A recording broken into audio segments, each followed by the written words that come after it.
TET પરીક્ષા 2010 પહેલા નિમણૂક પામેલા શિક્ષકો માટે પણ ફરજિયાત રાખવાના સુપ્રીમ કોર્ટના તાજેતરના ચુકાદા બાદ શિક્ષણ સમાજમાં રોષ ફાટી નીકળ્યો છે।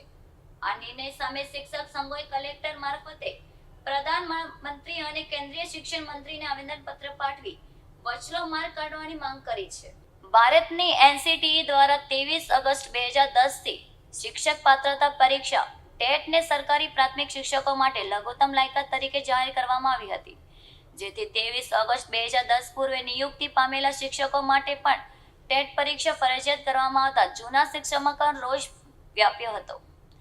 કારણ અગાઉ શિક્ષકોની નિમણૂક જે તે વ્યક્તિના નિયમો અનુસાર થઈ હતી, જેથી બાદમાં આવેલ નિયમો અનુસાર ફરજ નક્કી કરવી એ કુદરતી ન્યાયના વિરુદ્ધમાં હોવાનું શિક્ષકોનું માનવું હતું।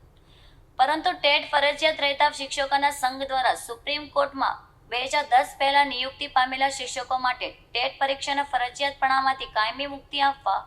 જાહેરાત હિતની અરજી કરવામાં આવી હતી, જેને હાલમાં જ સુપ્રીમ કોર્ટ દ્વારા 29 મે 2026ના રોજ ચુકાદો આપી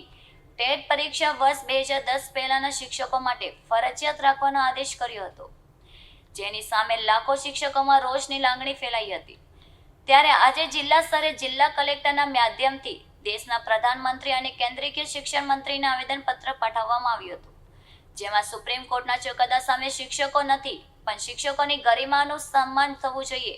જેથી પ્રધાનમંત્રી અને શિક્ષણ મંત્રી ક્યાં તો તે સંસદના કોઈ અધ્યક્ષ લાવે અથવા કોઈ વચલો રસ્તો કરી આપે એવી માંગણી કરી હતી। દીપેશ મોહનલાલ ભગત પ્રાથમિક શૈક્ષિક મહાસંઘ નવસારી જિલ્લા અધ્યક્ષ। 2010 પહેલાના શિક્ષકોને ફરજિયાત ટેટ પરીક્ષા આપવા માટે સુપ્રીમ કોર્ટે જે આદેશ આપ્યો છે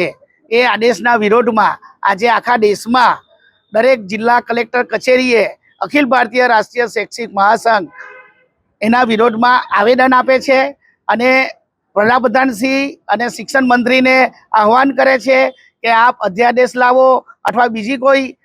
તરીકાથી અમને આ ટેટની પરીક્ષામાંથી મુક્તિ અપાવો। જ્યારે 2010 પહેલાં શિક્ષકો નોકરીમાં જોઈન્ટ થયેલા ત્યારે આવી કોઈ પરીક્ષાનું એમને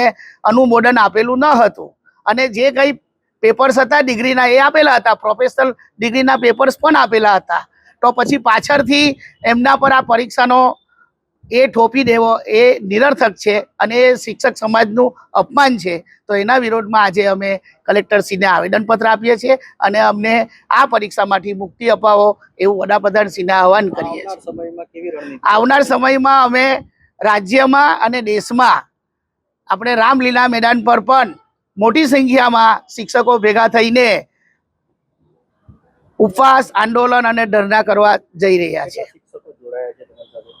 અમારી સાથે અત્યારે તો રાજ્યપાલનો આજે કાર્યક્રમ છે, 500 શિક્ષકોનો અમારો ટાર્ગેટ હતો, પરંતુ કાર્યક્રમ ફેરવી કરાવ્યો અને અમને એકદમ ઓછા શિક્ષકો લાવીને આવેદનપત્ર આપશો એવી સૂચના સ્થાનિક લેવલે મળી હતી, એટલે અમે આટલા મિત્રો હોદ્દેદાર આવીને આજે કલેક્ટરશ્રીને આવેદનપત્ર આપ્યું છે।